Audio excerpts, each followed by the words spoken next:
마가복음 5장입니다. 5장 25절로부터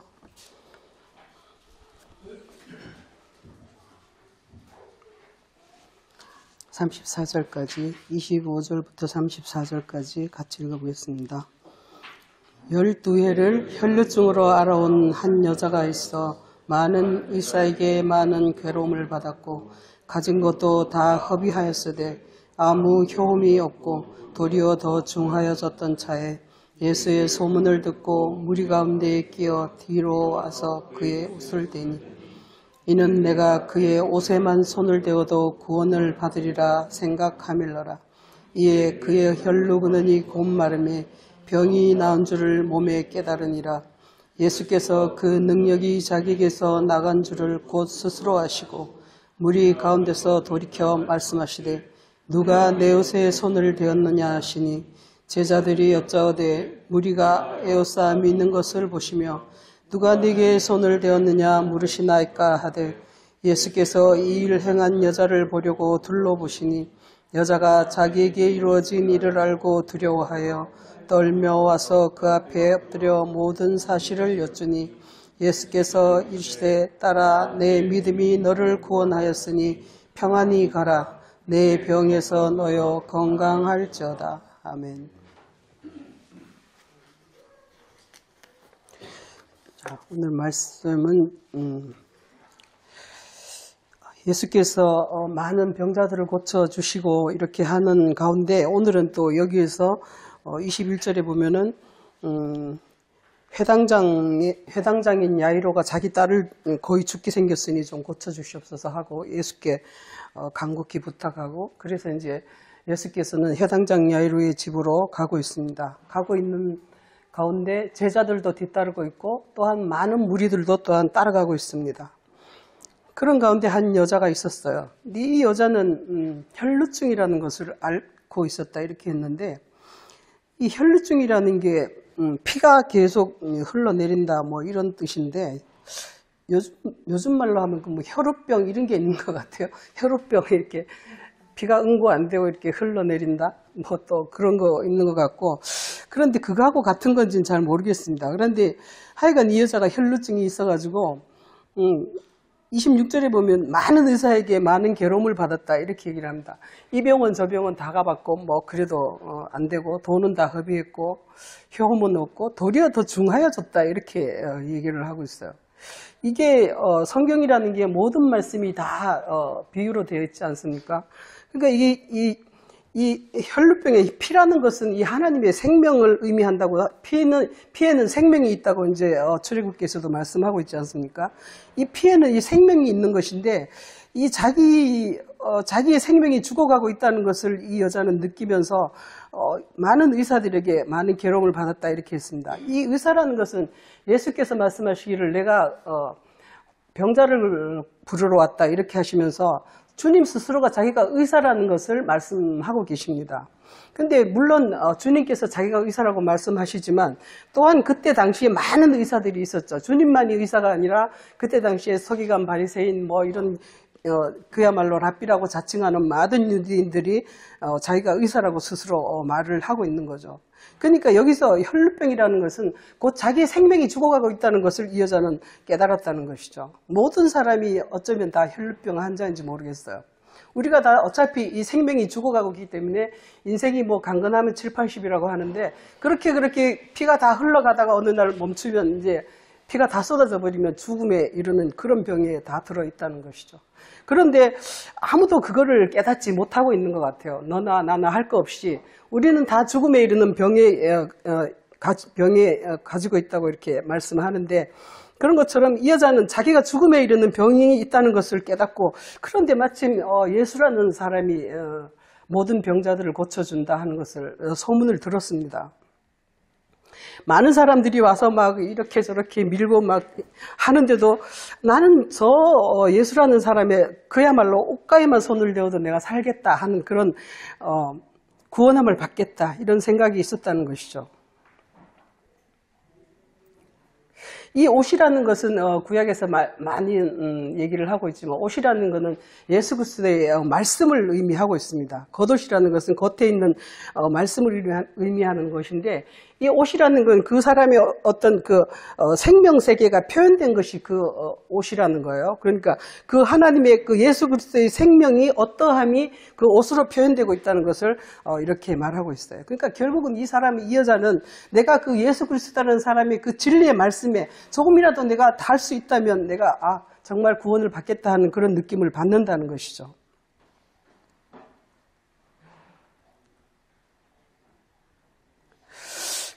그래서 이 여자는 예수의 그 무리들 가운데 끼어서 손을 댔는데 주님은 이 여자는 그 손을 대자마자 자기가 이게 구원을 받았다 하는 것을 깨달았다 이렇게 말씀을 하고 있습니다. 나은 줄을 자기가 그 병이 즉시 낫다는 것을 깨닫고 있어요. 이 여자는. 혹시 여러분도 그런 경험이 있습니까? 이 말씀을 듣자마자 이거 이 말씀이야.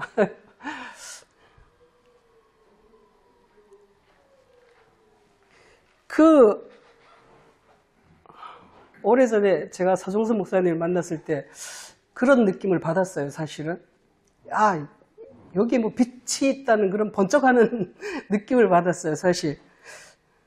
그래서 그때 당시에 굉장히 그 유명한 목사님, 이선호 목사님이라는 분하고 같이 하고 있었는데, 그때 서 목사님이 처음으로 거기서 한번 강의를 해봐라 해서 강의를 하시던데, 그 말씀을 들으면서 이거는 뭐 정말 새로운 말씀이다 하는 거를 제가 번쩍 깨달았어요. 그래서 그 전에 하던 걸 다 뿌리치고 이제 서 목사님께 가게 됐는데 그런 느낌을 이 여자도 받은 것 같아요. 그런데 이 예수께서 그 능력이 자기에게서 나간 줄 아시고 곧 스스로 아시고 무리에게 누가 내 옷에 손댔느냐 이렇게 물어보신단 말이죠. 제자들은 이해할 수 없었어요. 이렇게 많은 무리들이 밀고 땡기고 뭐 하고 있는데요. 내 옷에 손댔다는 게 그걸 어떻게 주님 말씀하십니까? 이렇게 한다는 말입니다. 그런데 제자들은 그걸 이해할 수 없었지만 그 예수 그리스도와 그 여자는 둘이 서로 이렇게 뭐라고 그러죠? 이렇게 찌직하는 뭐 그런 게 있어가지고 둘이 서로 알고 있었다는 것이죠. 그래서 이 여자는 자기에게 이루어진 일이 모든 것을 주님께서 알고 있다는 것을 알고 두려워 떨면서 이제 모든 사실을 여쭙니다. 여기서 이게 두려워서 떤다는 이 말씀이 이 성경이라는 것이 한 단어 한 단어가 다 굉장히 중요한 의미가 있습니다. 이 손을 댔다는 것은 이 터치한다는 것은 이 손이 서로 다음으로 해가지고 그 다음에는 이렇게 뭔가 이게 서로 이렇게 커뮤니케이션이 일어나고 이게 서로 교류가 일어난단 말이에요. 그러면서 이제 내 생각이 변하게 되고 트랜스퍼 바뀐단 말이에요. 그러면서 또 그 사람을 받아들이게 되고 결국은 그와 하나가 되는 그런 어떤 과정들이 일련의 과정들이 있는 것이 바로 이 손을 댄다는 그런 의미에 다 들어있는 거예요.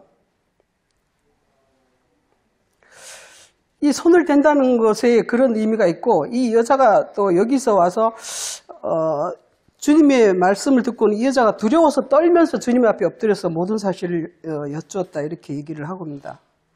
두려워서 떤다는 것은 구약 용어로 하면은 하나님을 경외한다 이런 말씀이 있고 그런 뜻이 있습니다.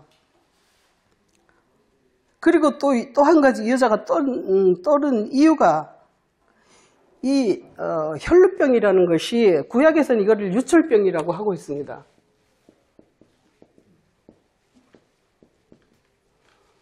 구약에서 이제 유출병에 대해서 쭉 얘기하고 있는데 레위기 15장을 한번 보시겠습니다.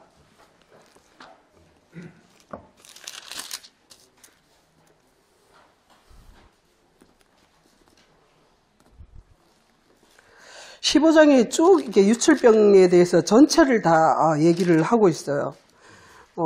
누구든지 유출병이 있으면 그로 말미암아 부정하니라 이렇게 얘기를 합니다. 유출병이 있는 자와 접촉하는 자는 다 부정하다 이렇게 돼 있어요. 그러니까 유출병이 있는 자와 손도 대지 말라, 만지지도 말라, 접촉하지 말라 이렇게 쭉 설명을 하고 있어요. 그의 침상에 접촉하거나 그의 몸에 접촉하거나 8절에서 그 여자가 유출병이 있는 사람이 정한 자에게 침만 뱉어도 침을 뱉어도 이것도 물론 닿는다는 그런 뜻입니다. 접촉한 자는 만지면 전체가 다 만지면 부정하니까 그들은 부정한 자입니다. 부정한 자들하고 손대지 말라고 너도 죽을 것이다. 이렇게 얘기를 아주 그냥 강경하게 하고 있단 말씀이죠. 그런데 자기는 이 여자는 자기가 유출병 환자라는 걸 알면서 감히 예수 그리스도께 손을 댔다는 말이에요. 유출병 환자들은 손 닿으면 안 돼요. 그냥 멀리서 짐 바깥에 있어야 되는 그런 사람인데 불구하고 여기서 주님께 나와서 주님을 감히 만졌다는 말씀입니다. 그러니까 두렵고 떨릴 수밖에 없겠죠. 여기서 굉장히 중요한 말씀을 하나 발견했습니다. 15장 3절에서 보면은 그의 유출병으로 말미암아 부정함이 이러하니 곧 그의 몸에서 흘러나오든지 그의 몸에서 흘러나오는 것이 막혔든지 부정하다. 이렇게 얘기를 하고 있어요. 이 유출병이라는 거 원래 흘러나오는 게 이렇게 물이 흘러나오는 것인데 또 한 가지가 있어요. 흘러나오거나 흐르거나 또는 막혔거나 이렇게 두 가지를 얘기하고 있어요.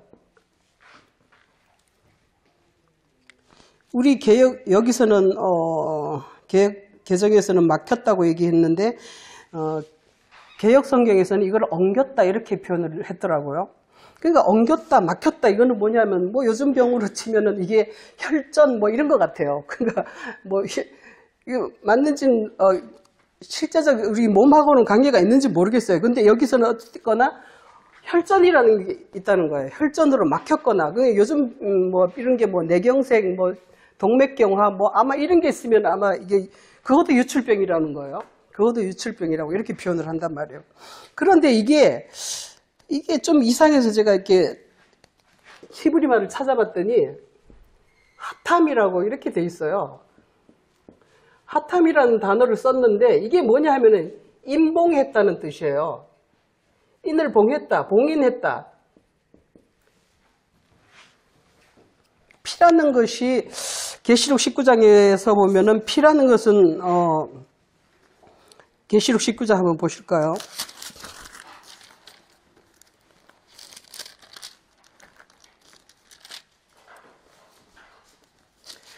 (13절에서) 이런 말씀이 있습니다.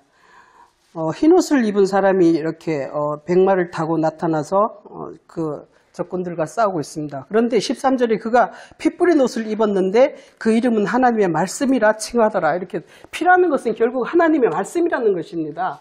이 피라는 것이 하나님의 말씀이고 그 속에 생명이 들었다는 것인데 이 말씀이 여기서 레위기 15장에서 이 3절에서 이걸 하탐이라고 그래서 봉인되어 있다 이렇게 얘기를 한단 말이죠. 그러니까 결국 하나님의 말씀이 우리의 생명인데 이 말씀이 봉인이 되어 있다, 인봉이 되어 있다. 계시록 5장에서 말하지 않습니까? 7인으로 봉해진 말씀이다. 이렇게 누가 그 말씀을 풀어줄 것인가 이렇게 얘기를 한단 말이에요. 그러니까 말씀이라는 것은 결국은 비밀에 쌓여있고 7인으로 봉해져서 완전한 봉인된 말씀이라는 거예요. 근데 이 말씀이 봉인이 되어 있으면은 이거는 그냥 막혀 있어가지고 사람을 죽게 만든다는 것이죠. 결국은. 그러니까 흘러나온다는 것은 말씀 문자 그대로 한다는 것이고 말씀 자체가 그냥 흘러든다 그러면 흘러버린다는 것은 생명이 안 된다는 의미를 말하고 있어요. 이 피라는 것은 몸속에 있어야 되지 않습니까? 몸속에 있으면서 그 피를 몸을 전체를 깨끗게 하고 살아가게 하고 이렇게 해야 되는데 그냥 물 바깥으로 몸 바깥으로 흘러버리면은 이것은 피는 아무 소용이 없는 죽음의 피가 되겠죠. 그러면서 또한 한편으로는 봉인된 말씀이기 때문에 이게 말씀이 계시의 말씀이 오지 않으면 이것 또한 죽는다는 말씀이에요. 그러니까 결국은 봉인됐다는 것은 피가 엉겼다는 것은 문자적인 말씀이요 의문의 말씀이라는 것을 얘기하고 있습니다. 우리 레위기 11장에서도 그래서 이렇게 얘기하고 있죠. 11장 한번 보시면 우리가 많이 본 쪽발이 되고 11장 3절에서 쪽발이 되고 새김질을 하는 것은 너희가 먹되 새김질 하는 것이나 뒤에서 보면은 새김질 하는 것 굽이 갈라진 짐승 중에도 너희가 먹지 못할 것은 이러하니 낙타는 새김질은 하고 굽이 갈라지지 아니하였으므로 너희에겐 부정하고 이렇게 해서 결국은 새김질을 하고 새김질 하지 못하는 거고 쪽발이 되지 않는 것은 이게 먹지 말라 이렇게 얘기를 하고 있습니다. 이것은 왜냐하면 이게 부정하다고 이렇게 얘기를 하고 있어요. 그러니까 이 유출병 환자도 부정한 것이고 색임질이나 쪽발이 되지 않는 것도 부정한 거예요. 그러니까 하나님의 나라와 관계없는 그런 세계라는 것을 설명을 하고 있는 것입니다. 그래서 또 이렇게 부정한 것은 너희가 닿으면 안 되고 또 죽은 시체도 닿지 말라는 것을 얘기를 하고 있어요. 그러니까 유출병이라는 것은 결국 부정하다는 뜻이 있다는 것이죠.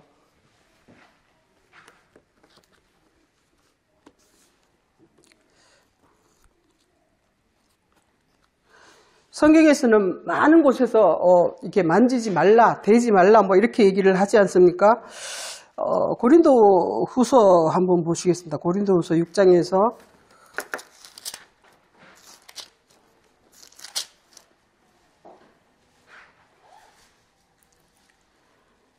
6장 17절에서 너희는 그들 중에서 나와서 따로 있고 부정한 것을 만지지 말라. 내가 너희를 영접하여 너에게 아버지가 되고 너희는 내게 자녀가 되리라. 전능하신 주의 말씀이니라. 이렇게 하면서 하나님의 전능하신 백성들은 그 부정한 것들을 만지지 말라는 것입니다.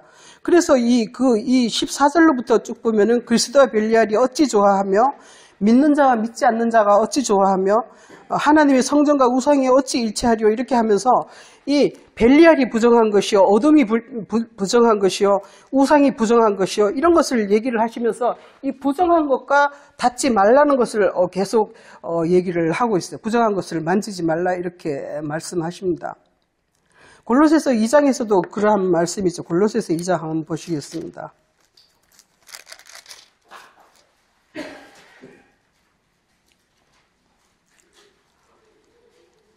골로새서 2장 21절에 보면 이런 말씀이 있어요.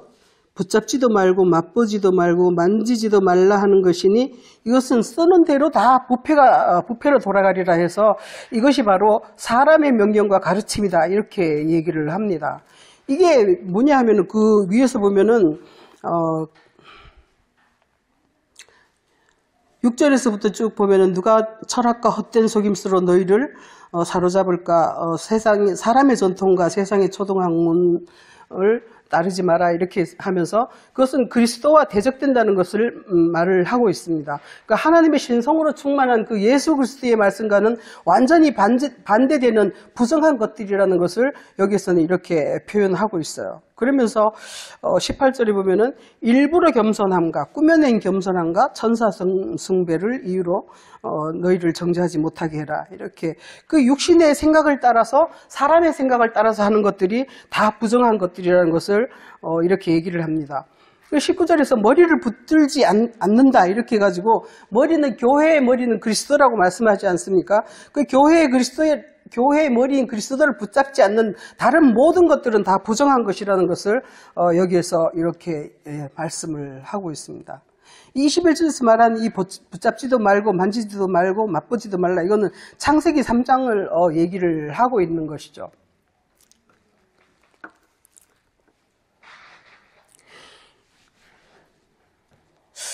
이번에 윤석열 대통령을 탄핵시킨 문영배 판사가 그 사람이 그런 얘기를 하더라고요. 그때 당시에 전원일치로 이렇게 윤석열 대통령을 탄핵을 했습니다. 근데 저는 그게 좀 궁금했어요. 어떻게 전원일치가 될 수 있지? 저는 그게 항상 궁금했어요. 전에도 박근혜 대통령 할 때도 판사들이 전원일치로 탄핵을 시켰단 말이에요. 그래서 그중에 반대하는 사람도 있을 텐데 어떻게 전원일치가 될까? 근데 이 문영배라는 사람이 퇴직을 하면서 그런 말씀을 했더라고요. 나는 전원일치가 될 때까지 기다린다 이렇게 얘기를 하더라고요. 그게 참 좀 궁금했습니다. 내가 처음에는 어떤 판사는 반대를 할 것이고 어떤 판사는 찬성을 할 것인데 그러니까 2대4라든지 이렇게 됐을 거 아니에요? 그런데 이게 완전히 일치될 때까지 자기는 기다린다는 거예요. 그럼 기다리면서 뭘 하겠습니까? 계속해서 이렇게 자기를 얘기할 거 아니에요? 이게 옳고 이게 틀렸기 때문에 그렇다. 그런 가운데 이 사람들이 이게 계속해서 이 교제가 일어나면서 이게 내 생각이 잘못됐나 하면서 이게 자꾸 바꾼단 말이에요. 결국 그래서 상대방의 의견을 받아들이게 되고 내가 그 사람의 의견에 동조하게 되고 이러면서 결국은 전원일치가 될 때까지 문영도 이 사람은 그렇게까지 기다린다고 이렇게 얘기를 하더라고요.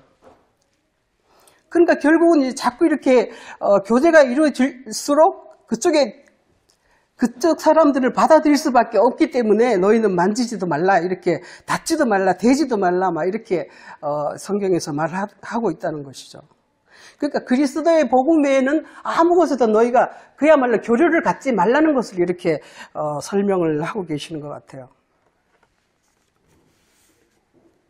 그러니까 우리가 부정한 것에 대해서 부정한 것과 이렇게 같이 교류하지 말라는 것을 이렇게 설명하고 있습니다. 그것은 다 부정한 것이고 하나님의 나라에와 관계없는 것이기 때문에 우리가 그쪽에 치우치면은 결국은 그쪽으로 딸려갈 수밖에 없다는 것을 아주 경고하고 있는 것이죠.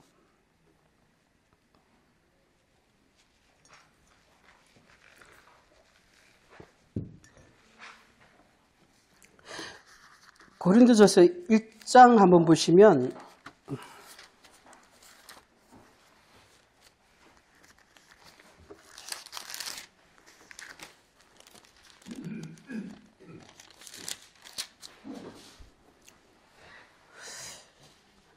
구절에서 이런 말씀을 하고 있습니다. 너희를 불러 그의 아들 예수 그리스도 우리 주와 더불어 교제하게 하시는 하나님은 미쁘시도다. 우리로 더불어 예수 그리스도와 더불어 교제케 하신다. 이렇게 교제한다는 것이 결국 주님과 우리가 같이 얘기를 나누고 그 말씀을 듣고 그 생각을 따라가고 이렇게 하면서 우리가 변화되는 그런 과정들이 주님과 교제케 하신다 하는 의미가 있죠. 그리고 베드로후서에서도 세상에 썩어질 것을 피하여 너희가 신의 성품에 참여하는 자가 되게 한다. 이렇게 성경은 말하고 있습니다. 그러니까 우리가 세상에 부정한 것, 더러운 것으로부터 떨어져 나가게 만지지 못하게 하고 오히려 그 하나님의 신성한 그 하나님의 세계를 우리가 같이 참여하고 거기에 교제하고 함으로 해가지고 우리가 세상 것을 버리게 되고 하나님의 거기에 참여할 수 있다는 것을 얘기를 합니다. 어찌나 이게 정말 감사한 일이 아니겠습니까? 우리가 다 정말 그야말로 썩어질 수밖에 없는 그러한 형편없는 세상 미물에서 그 신의 그 거룩하고 아름다운 그 성품에 참여할 수 있다는 것 자체가 굉장한 정말 어떤 특혜인 것 같습니다. 정말. 예레미야 23장에 보면 이렇게 말씀하고 있죠. 23장 한번 보시겠습니다. 예레미야 23장입니다.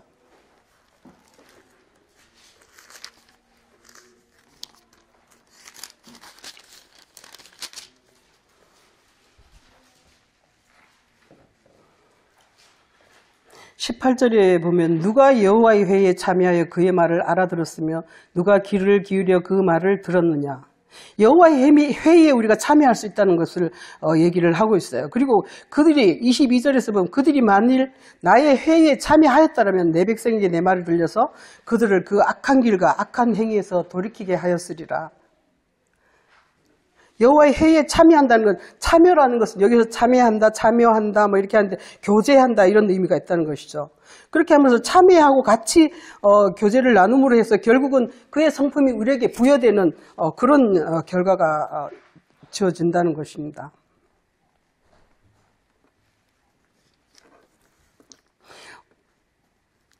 에스겔서 7장을 한번 보시면 이런 말씀이 있습니다.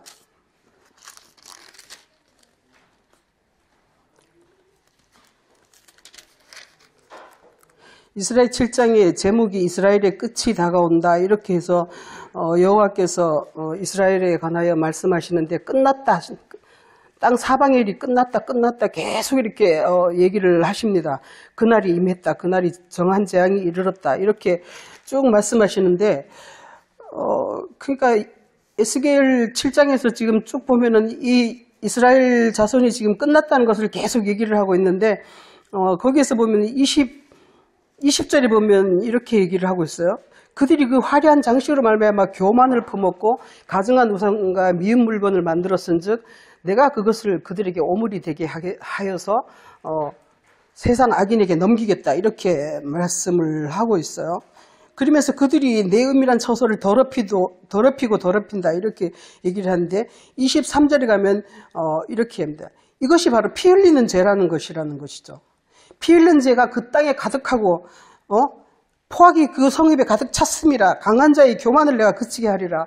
내가 내 성소의 더럽힘을 그렇게 해서 이제 성소가 더럽힘을 당하는 이유가 그들의 교만이라는 것입니다.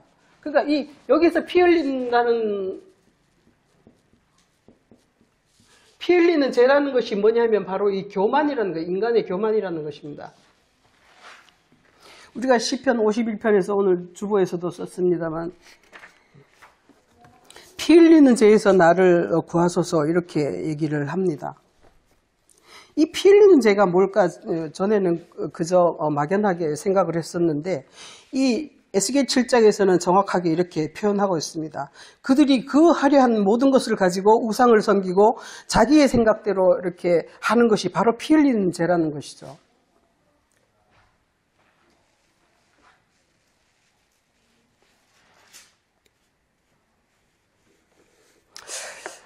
그래서 우리가 누구와 교제하느냐에 따라서 우리가 피를 흘리게 되느냐 아니면 생명을 얻게 되느냐 하는 것을 말씀하고 있습니다. 로마서 8장에서도 생명의 성령의 법이 죄와 사망의 법에서 나를 구원한다 하는 것처럼 우리가 계속 죄와 사망의 법에 사로잡혀 있었지만 그리스도의 생명의 성령의 법에 따라서 우리가 구원을 받을 수 있다는 것을 로마서 8장에서 바울은 말하고 있죠.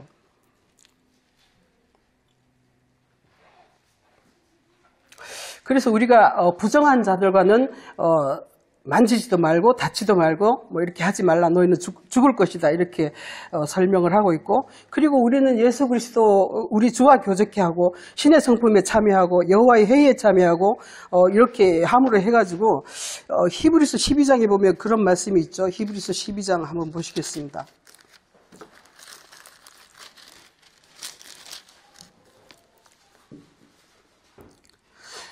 너희가 이룬 것은 시온산과 22절에서 시온산과 살아계신 하나님의 도성인 하늘의 예루살렘과 천만 천사와 하늘에 기록된 장자들의 모임과 교회와 만민의 심판자이신 하나님과 및 온전하게 된 의인들의 영들과 새 언약의 중보자이신 예수와 및 아벨의 피보다 더 난 것을 말하는 뿌린 피니라. 이렇게 하면서 우리가 정말 그 하늘의 천만 천사들과 교제를 해야지 엉뚱한 그 세상 가르침으로부터 우리가 떨어져 나가야 된다는 것을 교제하지도 말라는 것입니다. 만지지도 말라는 것입니다.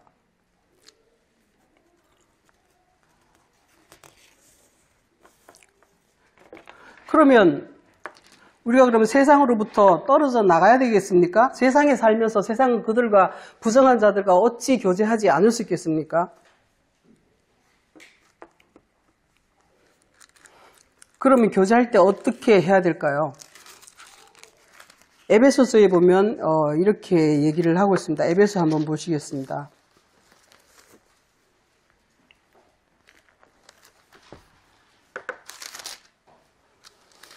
5장에서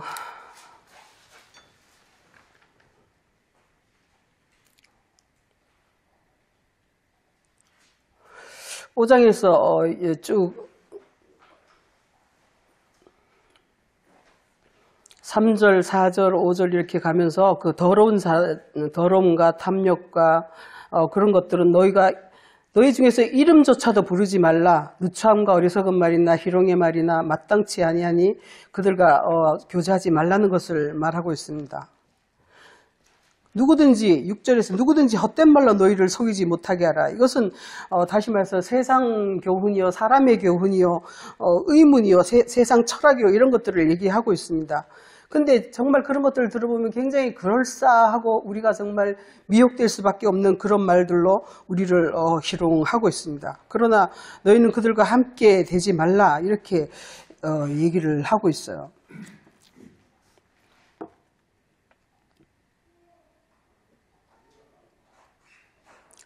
근데 11절에 보면은 이런 열매 없는 어둠의 일에 참여하지 말고 도리어 책망하라 이렇게 되어 있습니다. 우리가 그들과 얘기를 하면서 그들의 말에 동조를 하고 맞아 그럴지도 몰라 하고 이렇게 교제할 것이 아니라 오히려 그들을 책망하라 이렇게 말하고 있습니다. 우리가 세상 사람들하고 이렇게 얘기를 하다 보면 우리 정말 하나님의 예수 그리스도의 진리의 말씀과 상당히 이렇게 배치되는 말씀 얘기들을 많이 하고 있을 때 우리가 그래 저 사람 저거밖에 아직 생각을 못하니까 하고 할 것이 아니라 그들의 생각이 틀렸다는 것을 정확하게 책망을 해주라는 것입니다. 책망을 받는 모든 것이 빛으로 나타난다 이렇게 13절에서 말하고 있습니다. 책망받는 모든 것은 빛으로 나타나니 드러나는 것이 빛이다 이렇게 얘기를 하고 있죠.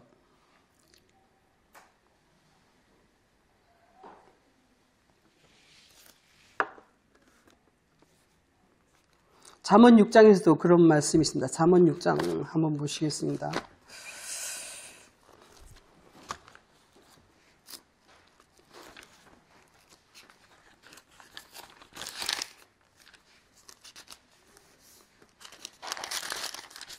잠언 6장 23절에 대저 명령은 등불이요 법은 빛이요 훈계의 책망은 곧 생명의 길이라. 이렇게 해서 우리가 이방 여인에게 음녀에게 세상 교훈에 끌려가는 것이 아니라 그들을 만났을 때 우리가 오히려 그들을 채찍질하고 책망함으로써 그들이 생명의 길로 인도될 수도 있다는 것을 말씀하고 있습니다.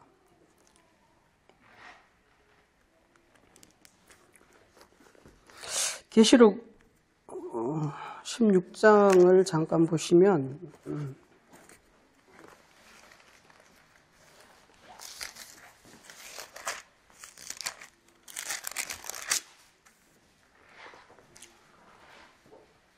천사들이 진노의 대접을 쏟고 있습니다. 7 천사가 진노의 대접을 땅에 쏟고 있습니다.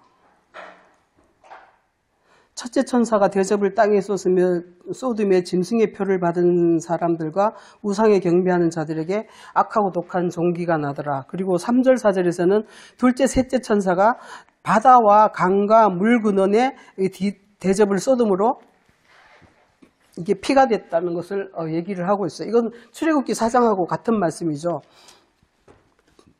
이게 뭐냐면 바로 책망함으로 해서 이 16장 말씀은 바로 이렇게 천사들이 그 말씀을 가지고 7 대접이라는 것은 심판의 말씀이라는 거예요. 그 근원을 드러내는 것을 얘기를 하고 있어요.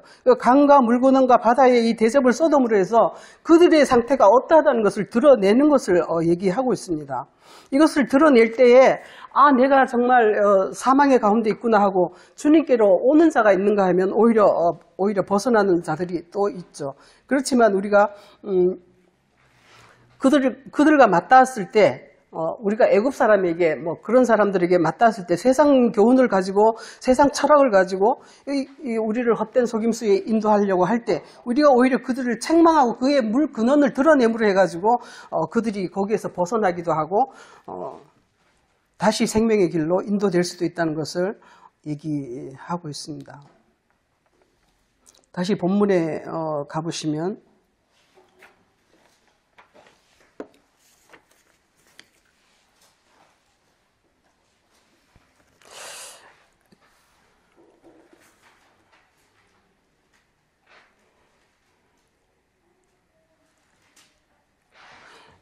본문의 6장 33절에서 여자가 자기에게 이루어진 일을 알고 두려워하여 떨며 와서 그 앞에 엎드려 모든 사실을 여쭈었다 이렇게 얘기를 합니다. 근데 이 떨며이라는 것은 하나님을 두려워하는 경외하는 그런 마음이 있어야 되는데 그러지 않은 것이 대다수라는 것이죠. 베드로후서 2장에 보면 이런 말씀이 있어요. 베드로후서 2장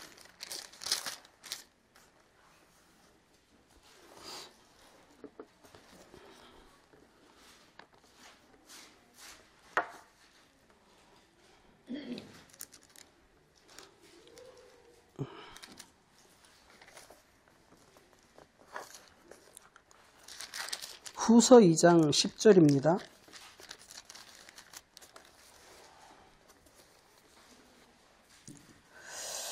주께서 9절에서 주께서 경건한 자는 시험에서 건지실 줄 아시고 불의한 자는 형벌 아래 두 심판날까지 지키시며 특별히 육체를 따라 더러운 정욕 가운데서 행하며 주관한 일을 멸시하는 자들에게는 형벌할 줄 아시느니라. 이들은 당돌하고 자긍하며 떨지 않고 영광 있는 자들을 비방하거니와. 이렇게 합니다. 여기서 떨지 않고 이렇게 얘기를 합니다. 하나님을 경외하고 하나님을 두려워하지 않는다는 것이죠. 그러니까 우리가 정말 말씀 가운데 말씀을 들을 때, 말씀을 볼 때 정말 우리가 하나님을 경외하는, 두려워 떠는 그 마음이 있는가 하는 것을 생각해 봐야 되겠습니까?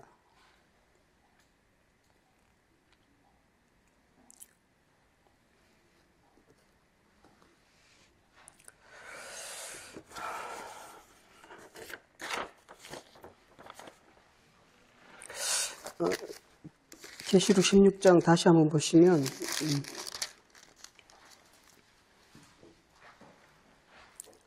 그렇게 해서 강과 바다와 물 근원에 이렇게 대접을 쏟았는데 그 근원이 피가 됐습니다. 천사 성도들이 천사가 말을 하기를 5절에서 그렇게 얘기합니다. 이렇게 심판하시는 것이 의롭습니다 하면서 그들이 성도들과 선지자들의 피를 흘렸으므로 그들에게 피를 마시게 하는 것이 합당합니다. 이렇게 찬양을 하고 있죠. 그러니까 심판이 결국은 그 성도들과 선지자들의 피를 흘렸는데 이게 뭐냐 하면 여기 마가복음에서 많은 의사들을 얘기하고 있습니다. 많은 의사들에게 이 성도들이 괴로움을 받았습니다. 이 혈류증 앓는 여자도 괴로움을 받았죠. 이들을 그야말로 하나님의 말씀을 전하고 선지자의 말씀을 전하고 그 하늘의 세계를 구하는 자들에게 이들은 오히려 그들의 피를 흘려버렸다는 것이죠. 생명이 되게 하고 몸이 되게 하지 아니하고 오히려 그들을 피를 흘려버림으로 해서 그들을 죽이는 가운데로 인도하는 것을 얘기를 하고 있습니다. 많은 의사에게 많은 괴로움을 받았다. 이렇게 마태복음 23장에서도 보면 이런 말씀이 있어요. 마태복음 23장 한번 보실게요.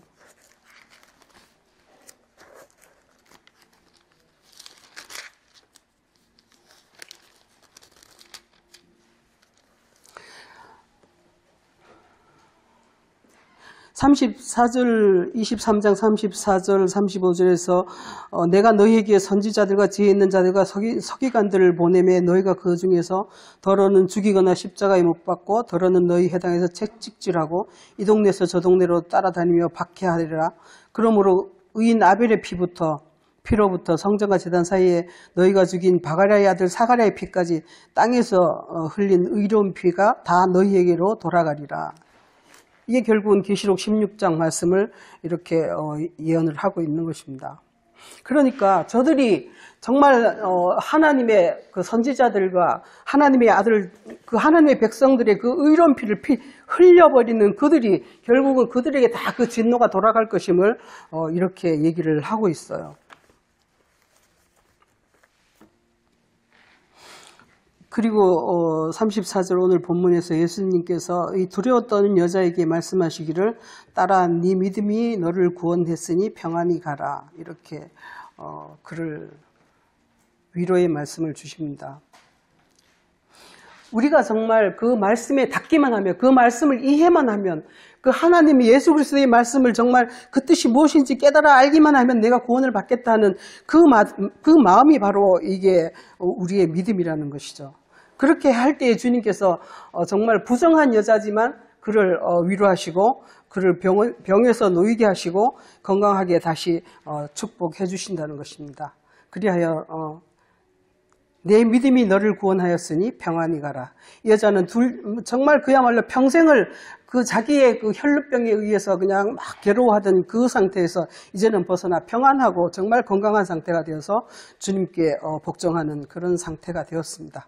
우리도 그러한 정말 예수 그리스도의 몸에만, 옷에만 닿아도 정말 내가 구원을 받겠다 그 간절한 마음이 우리에게도 있었으면 좋겠습니다. 기도하시겠습니다. 하나님 아버지, 12해를 혈루증으로 앓아온 한 여자가 있다고 했습니다. 12해라는 것은 출애굽기에서 우상을 섬기고 여호와를 미워하는 자를 3대, 4대까지 저주를 한다고 하셨는데 이 여자가 바로 그런 여자였습니다. 12회 3대, 4대를 통해서 완전히 계속해서 피가 흐르는 괴로움을 받던 여자였습니다.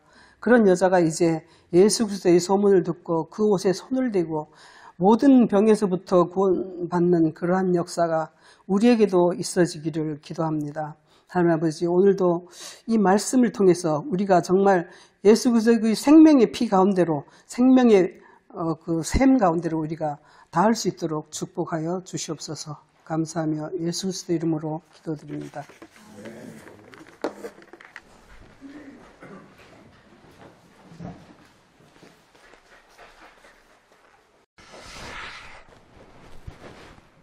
이제 간단하게 한 말씀을 더 보태겠습니다. 이게 유출병이라는 거, 이제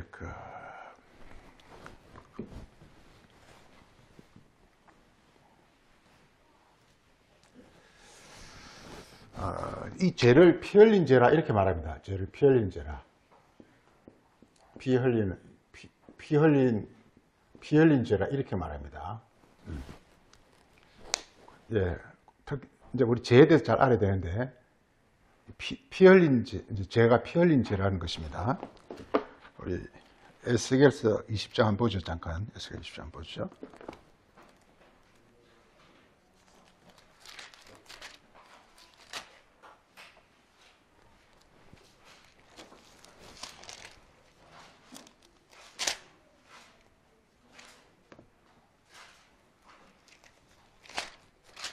에스겔 20장.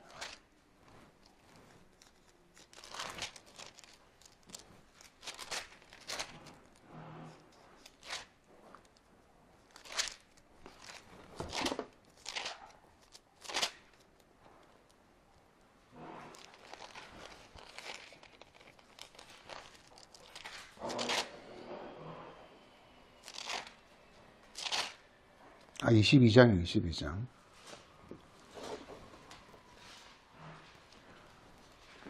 에스겔이란 뜻이 경고하게 하는 하나님, 그런 뜻이거든요. 우리를 경고하게 하는 하나님이라는 뜻이거든요. 경고가 뭔지 아십니까? 경고가? 뭐가 경고하죠? 예, 몸입니다, 몸. 몸이 되는 게. 경고한 게 몸이 되는 겁니다. 예. 그래서 이게 성경 큰 원리가 말이죠. 이게 우리 인간은 육체잖아요. 육체잖아요. 육체인데요. 이것도 따라하면 땅이라 그러고, 성경 크게 그래요. 이게 하늘이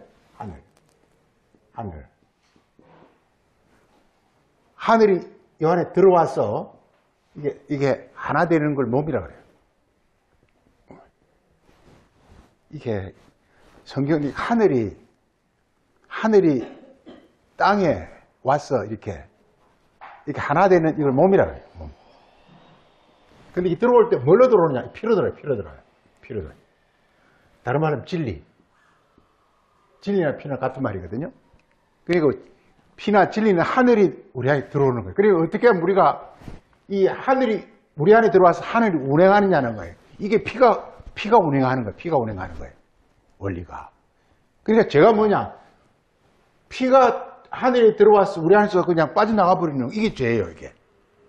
피가 우리 안에 운행해야 되는데, 하늘이 들어와서 우리 안에 운행해야 되는데, 어떻게, 뭐, 구멍이 뚫렸다든가, 뭐, 어떻게 안이 막혔다든가, 어쨌든 간에 이게 하늘이 들어와서 내 안에서 운행하지 않으면 나는 그냥 이렇게 죽은 몸이 되는 거예요.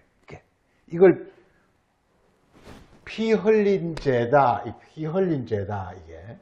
그래서, 피를 흘리는 죄라는 거다. 피가 우리 안에서 운행해야 되는데, 우리 상처난 피가 흘러버리죠. 피가 이게 죄. 그러니까 우리가, 그래서 이게, 피가 왜 흐를까요? 피가 왜 흐를까요? 피가 왜 새뿌릴까요? 뭐가 문제가 있겠죠, 이게? 자신감, 이게 성경을 이렇게 이치로 생각하는 이치. 피가 들어와 유출배, 흘러버린다는 거거든요. 지금 여기 아까 마가복음 5장에서 그 12의 헬루증 여자는 12회, 그러니까 지금부터 계속이라는 뜻이죠. 태어날 때부터 지금까지 계속 피가 흘러버렸다는 거예요. 그걸 알았다는 거예요. 근데 우리가 꼭 하는 중요한 사실은 여기, 중요한 사실은. 이걸 느꼈어요. 이건 뭐 어디 뭐 정설은 아니고, 마가복음 5장에 피 흘린 여인의 이야기가 나오는데, 자꾸 이런 생각이 드는 거예요. 그 피 흘린 여인은 여기서 마가복음을 쓴 마가 자신 얘기라는 거예요. 나는 자꾸 그런 얘기 되는 거예요. 예를 들어서 요한복음 8장에 가늠한 여자 이야기 나오잖아요. 이건 사도 요한 자신이었다는 거예요. 지금까지 간음을 했다라는 거예요. 이게. 그걸 말하고 있는 거예요. 전부가. 그리고 이게 소경이었다는 거예요. 이게. 자신의 고백이라는 것이죠. 이 전부가. 이게. 자신이 그러니까 마가 우리 이렇게 바울하고 같이 막 전도행하고 많이 한 사람 있잖아요. 그 마가가 얼마나 대단한 이 사도입니까? 그런데 자기는 12해 동안 피를 흘렸다는 거예요. 이 여인은 육체를 가리킵니다. 육체. 그러니까 육체는 육체인데 이게 육체니까 여인인 거예요. 성경에 여인은 여자 아니 육체를 말합니다. 이게 육체. 근데 이게 피가 흘렀다는 것은 여기 뭐 구멍이 뚫힌 거예요. 이게 구멍이 뚫힌 거예요. 이게 피가 새버리는 거예요. 이게 그러니까 이런 말이 나오죠. 이게 예수님이 이게 채수를 잘 보관하려면 어떻게 해야 된다고 이거에 부대를 새로 만들어야 돼요. 부대가 지금 이게 엉성한 거예요. 부대가 육체거든요. 부대가 엉성하니까 참 예수님 말씀 중에 우리가 감동스러운 게 새술은 새 부대 이런 건 너무 이건 감동적인 이야기예요. 맞아, 바로 그거야. 이거예요. 새술이 새 부대에 당기는 걸 뭐라 그런다고요? 몸. 이걸 몸이란다. 몸은 육체에 뭐가 담기는 거? 하늘이 이게 몸이란다. 그러니까 새술은 하늘에서 오는 거예요. 피란 말이에요. 그 다음에 부대는 우리 육체예요. 그러니까 이걸 다른 말로 천국이다, 하나님, 혹은 또 이걸 하나님 나라다, 하여간 여러 가지로 말하고 있지만, 하나님 아들이다 다 말하고 있지만, 그 원리는 이거예요. 하늘과 땅이 서로 다 이렇게 연합하는 거예요. 이게 하나가 되는 거예요. 근데 하늘이란 건요, 이게 피와 같아가지고, 응성하면 새버려. 그러니까 응성하지 않아야 돼. 이게 육체가 응성하면 안 돼, 이게. 육체가 아주 이제 아주 이렇게 촘촘하게 된단 말이에요. 그래서 이걸 설명할 말이 없으니까 새 부대라, 이렇게 말해요, 새 부대라. 어디 보면 또 이렇게 낡아지지 않은 부대를 만들어 이런 말도 있어요. 누가복음 12장에 어디 보면요. 너희 소유를 팔아. 안 낡은 새 부대를 만들어라. 새 주머니를 만들어. 그런 말도 있어요. 하여튼 그런 겁니다. 그래서 이게 성경은 이렇습니다. 원리가 있습니다. 이게 중요한 건 뭐냐면 지금 이렇게 구약 때는 계속 이렇게 모세를 통해서 이 모세의 율법이 뭐냐? 율법이 뭐냐면요. 율법은 이렇게 문자잖아요. 이렇게 문자잖아요. 이 문자 안에 뭐가 들었냐 하면 이렇게 진리가 들었다고, 진리가. 쉽게 피가 들었다고, 이게. 율법은 뭐냐? 이 피가 진리, 하나님 생명이 들었다고, 이게. 이걸 지금 받아가지고 우리 안에서 잘 운행되도록 해야 되는 거야, 이게. 원리가. 피가 우리 안에 잘 운행되도록, 이렇게 해야. 그래, 우리가 그러면 너무 우리가 너무 좋은 거예요. 피가 운행하면 그냥 우리가 건강한 몸이 되면요. 그냥 마무리돼서 살판 나잖아. 이걸 안식이나 평안이라 이렇게 부른단 말이게. 근데 중요한 건 피가 새뿌리면 안 돼요. 그래서 에스겔서 22장 한번 보세요. 자, 에스겔서 22장 보세요. 지금 이렇게 2절 보면은요. 지금 여호와의 말씀이 지금 에스겔에게 하나님의 어떤 계시가 오는 겁니다. 그럼 뭔 계시가 오느냐? 보세요. 인자야, 내가 심판을 해라. 뭘 심판하라고요? 피 흘린 성읍. 그러니까 예루살렘, 그 당시 예루살렘이 그냥 뭐 성은 삐까뻔쩍하게 지어놓고 있지만 하나님 말씀을 이렇게 우습게 바꾸기 때문에 하나님 생명이 다 새버리는 거예요, 이게. 예, 이게 피 흘린 성읍이에요. 그러니까 우리가 이게 제일 중요한 게요. 말씀을 받되, 하나님 말씀을 받되 그 안에 있는 피가 우리 안에서 잘 이렇게 막 파워풀하게 운행하도록 해야 된다. 이걸 살아계신 하나님이라 그런단 말이에요. 운행하도록 해야 된단 말이에요. 이게 바로, 그래, 복음이 뭐냐? 하나님 말씀이 살아서 우리 안에 막 이렇게 파워풀하고 그냥 아주 이렇게 그 순수하게 이렇게 운행하도록 해야 하늘의 생명이 우리에게 막 넘치도록 해야 되는 거예요. 근데 우리 육체가 잘못돼 버리면 피가 다 새버려, 이게. 예. 다 흘러버려. 이걸 피 흘린 성이라고 그런단 말이에요. 피 흘린. 한번 보죠. 그 다음 봐보시죠. 볼게요. 3절에서도 너는 말하라. 너 이같이 말씀하시냐? 자기 가운데 피를 흘려 벌받을 때가 이르게 한, 그 왜 그러냐? 이 우상을 만들어서 그렇다는 거예요. 우상을 만들어서. 우상을 만들어서.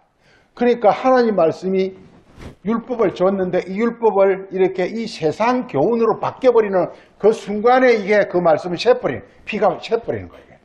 그래, 피 흘리는 거나 우상이나 같은 말인 거예요. 예. 이런 게. 그 계속 나옵니다. 그래서 4절에서도 내가 피 흘린 죄로 말미암아 죄가 있다. 그게 뭐냐? 내가 우상 만들기 때문에 그렇다, 우상. 성경 말씀에 머리를 굴리면 안 된다는 거예요. 머리를 굴리면, 성경 말씀 머리를 굴리면 우상이 된다는 거예요. 성경 말씀을 그냥 그대로 그냥 이렇게 말씀을 가지고 이렇게 무교병거라 그랬잖아요. 그냥 순수하게 말씀으로만 쫙 기도하면서 받으면요, 그 말씀이 내 안에 들어와서 나의 어떤 이 육체가 이게 구멍이 엉성하니 나에서 전부가 구멍이 다 이렇게 마귀가 구멍을 다 뚫어 놔가지고 피가 다 새뿌리는 거 이게. 그런데 피가 우리가 그리스도의 피를 받으면 이걸 촘촘하게 다 만들어 줘가지고 피가 안 새게 만들어. 그러면서 피가 우리 안에서 막 운행하게 되는 거 이게. 이게 바로, 그래서 피가 우리 안에 운행하면 이 육체가 뭘로 바뀐다고 이게? 몸으로 바뀌는 몸. 몸이 원래 헬라로 소조라 그래가지고 소마라 그래가지고 이 소마는 소조가 구원이라는 뜻이거든요. 그래서 몸이란 뜻은 구원받은 육체란 뜻입니다. 구원받은 육체. 뭐냐? 피가 우리 안에서 운행하는 그런 육체. 하나님이 우리 안에 운행하는 그 피나 하나님이나 생명이나 다 같은 말이에요. 그러니까 하나님이 생명이, 하나님 피가, 하나님 영이 우리 안에 운행하는 그런 육체. 이게 바로 구원이라는 거예요, 이게. 그래야 하려면 이게 성경에 뭐 해야 되느냐? 첫째, 육체가 엉성엉성 구멍이 뚫린 육체를 이렇게, 이 육체를 이렇게, 이 육체가 왜 구멍이 뚫렸어, 이게? 우상병이 낡았어. 그래서 그러니까 낡은 육체를, 무슨 육체를 바꿔야 된다고요? 새 부대. 그래서 성경에 새 부대, 새 주머니, 또 이렇게 새 사람을 입으라, 그리스도로 옷 입으라. 굉장히 이런 말이 많이 나옵니다. 구멍을 막으라는 거예요. 그 우리 예레미야 2장 한번 봅시요. 그 말이 진짜인지 가짜인지 봐야 될 거 아니에요.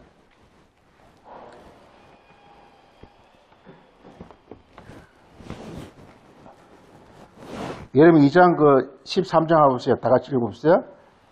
이 백성이 두 가지 악을 행하였나니 곧 그들이 생수의 거는, 생수가 이게 피입니다. 이게 피고 진리입니다. 이게 하늘에서, 한마디로 하늘에서 하나님 생명을 우리가, 성경 간단합니다. 하늘에서 하나님 생명을 받아서 내 안에서 그게 딱 운행하도록 해야 되는 거예요, 이게. 예. 근데 말씀을 가지고 우상이라는 것을 세상 말로 바꿔버린 게 우상입니다. 예를 들어서 살인하지 말라, 세상 살인하지 말라, 가늠하지 말라, 세상 가늠하지, 이게 우상이에요. 이게 하늘에서 온 뜻 그대로 이걸 내 안에서 그 말씀이 그대로 이렇게, 그 뜻이 온전하게 내 안에서 살아서 운행하도록 하는 것이, 바로 이것이 이 선지자들이나 예수님이 우리 가르치고 복음이라는 게 바로 그런 거란 말이에요. 복음이라는 게. 그래서 새 술과 새 부대는 같이 일어나요. 곳곳이 그렇게 말하고 있어요. 같이 일어나고 있어요. 이게.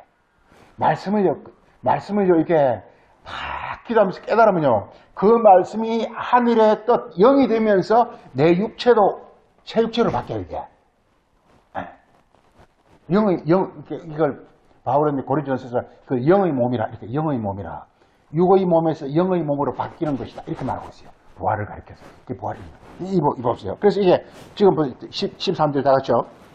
백성이 두 가지 양을 행하는 곧 생수에 거는 데는 나를 버리고 또 하나는 뭘 했다고요? 스스로 웅덩이를 팠는데 그 웅덩이는 어떤 웅덩이라고요? 이게 영어 리키지라 그래가지고 찔찔찔찔 새는 거. 우리 영혼에 찔찔찔찔 새버려 이게. 피가 다 새버려. 이게 우상을 만들면 우리에게 그런 일이 일어납니다. 이게 찔찔찔 피리 다 새버려.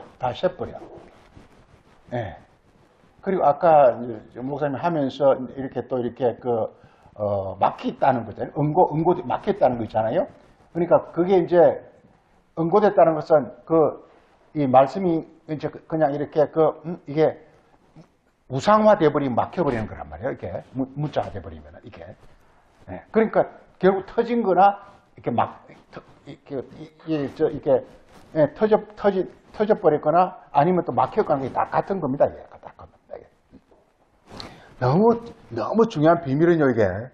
우리가 말씀을 참 예수님 말씀 잘 기도하면 듣고 선지자 말을 잘 깨달아가지고 하늘의 뜻으로 깨달으면요, 이게. 그 말씀이 내 육체를 온전하게 한다니까. 내 육체를 새 육체로 바꿔준다니까, 이게. 물이 안 새는, 피가 안 새는. 내가 절대로 내 육체를 피가 안 새는 그런 엉성한, 우리 다 한 귀를 듣고 한 귀를 다 흘리고 다 그러잖아요, 전부가. 그게 다 우리 영혼이 엉성해서 그렇다니까. 엉성해가 다 새버려, 이게. 근데 이게 우리 힘으로 절대로 이렇게 이걸 촘촘하게 안 새게끔 그런 육체를 만들어줄 수가 없어. 그 만드는 유일한 비결이 뭐냐? 바로 이렇게 그 말씀이, 그건 이렇게 우리가 하는 것이 아니라 이게 바로 말씀 자체가 하는 거예요. 하늘에서 온 말씀 자체가 우리 영혼을 이렇게 온전하게 만드는 거예요. 원리가. 그래서 우리 영혼에, 그리고 우리 육체가, 그러니까 우리 늙으면 사람이 막 쭈그러지고 막 이상하잖아요. 이게. 근데 영의 몸이 그게 없어져 버린다니까. 너무 비밀스럽고 신비하고 너무 좋잖아요. 그거 만들어야 된다니까, 이게. 영의 몸을 만들어버리면요. 이걸 다른 말로 그리스도로 옷 입어라, 세마포를 입어라, 그런 얘기인데, 그게 몸 만들라는 얘기거든요, 이게. 그리스도로 옷 입어라, 세마포로 옷 입어라, 이 전부가 영의 몸으로 만들라는 뜻이거든요, 이게. 그렇게 되면요. 하늘의 피, 하늘의 생명이 우리 안에서 다 이렇게 정말 이렇게 활발하게 운행한다고요. 이렇게 된 자들을 가리켜서 우리가 하나님 천사들이라 이렇게 부른 거라고, 이게. 그래서, 유출병, 이게. 그 유출병, 피 흘린 이거 이제 성경에서 엄청나게 다룹니다, 이게. 엄청나게 다룹니다. 전체에서 그냥, 처음부터 창세기부터 그냥 계시록까지 계속 다루고 있는 게 피 얘기예요. 피가 그렇지 않게 하라는 거예요, 이게. 피가. 하나님 피가 그렇지 않게 하라는 거예요. 그 생명이 흐르지 않게 하라는 거예요. 그 생명이 너희 안에서 아주 신선하고 파워풀하게 너희 안에서 막 운행이 하라는 거예요. 그럼 우리는 그냥 너무 살맛나는 거예요. 거기에 생명과 지혜와 능력과 모든 게 다 나오게 되어 있기 때문에 너무 좋은 거예요, 이게. 그걸 우리들은 하라는 거예요. 그렇게 말했습니다, 이게. 이걸 천지창조라고 합니다. 천지창조. 피가 우리 영혼을 새롭게 만들고 그 피가 우리 안에서 운행하는 걸 가리켜서 천지창조라고 부른다. 천지창조. 성경 전부가, 한마디로 전부가 천지창조라고 그런단 말이에요. 그래서 이렇게 오늘 목사님 말씀 들으면서 이제 깨달은 바도 있고 또 이렇게 제가 잠깐 덧붙여서 이렇게 말씀을 드렸습니다.